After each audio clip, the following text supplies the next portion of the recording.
নমস্কার বন্ধুরা, Bobby kitchen with village ফুডে সবাইকে আবার একটা অনেক অনেক স্বাগত। তো প্রতিদিনের মতো আজকেরও আবার এক রেসিপি নিয়ে চলে এলাম আপনাদের সামনে। আপনাদের সবার কাছে রিকোয়েস্ট থাকলো আপনার অবশ্যই ভিডিওটি ফার্স্ট থেকে লাস্ট অবধি দেখতে থাকবেন। আজকে আমি কোনো মাছ মাংসের রেসিপি নিয়ে আসিনি, আজকে একটা সম্পূর্ণ নিরামিষ রেসিপি নিয়ে এসেছি। কিন্তু এই রেসিপিটা আপনাদের সবার কাছে রিকোয়েস্ট থাকলো আপনারা অবশ্যই বাড়িতে একবার বানাবেন।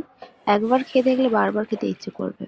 যারা ডাল খেতে পছন্দ করো না বা উচ্ছেটা খেতে পছন্দ করো না, তারা এইভাবে একবার ডাল ও উচ্ছেটা একসাথে রান্না করে দেখুন, একবার খেলে তো বারবার খেতে মন চাইবে। তো যাই হোক, চলুন এখন রেসিপিটি বানানো যাক। রেসিপিটি বানানোর জন্য আমি এখানে যে ডালটা রান্না করব সেটা কিন্তু খেসারির ডাল নিয়েছি। তো সেই ডালটাকে আগে থেকে আমি 10 মিনিট আগে থেকে জলে ভিজিয়ে রেখেছিলাম। এখন উনানে কড়াই দিয়ে কড়াইতে জল দিয়ে ডালটাকে সেদ্ধ করতে দিয়ে দিয়েছি, আর এদিকে সরু সরু করে উচ্ছেটাকেও কেটে নিয়েছি।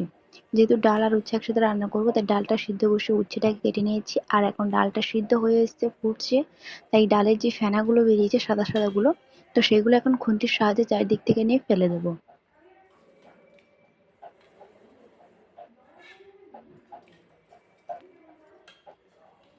আর এই খেসারির ডাল কিন্তু সেদ্ধ হতে মুগ ডাল কি মসুর ডালের চেয়ে একটু বেশি সময় লাগে। তাই জন্য রান্নার আগে থেকে ভিজিয়ে রাখলে, 10 মিনিট 15 মিনিট আগে থেকে ভিজিয়ে রাখলে ডালটা তাড়াতাড়ি সেদ্ধ হয়ে যায়।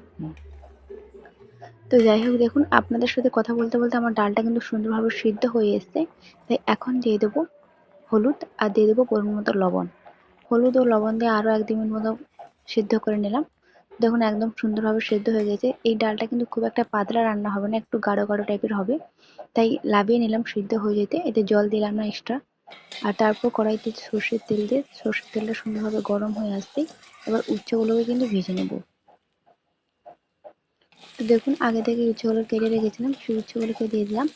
এবার দিয়ে দেবো লবণ আর দিয়ে দেবো পরিমাণ মতো হলুদ।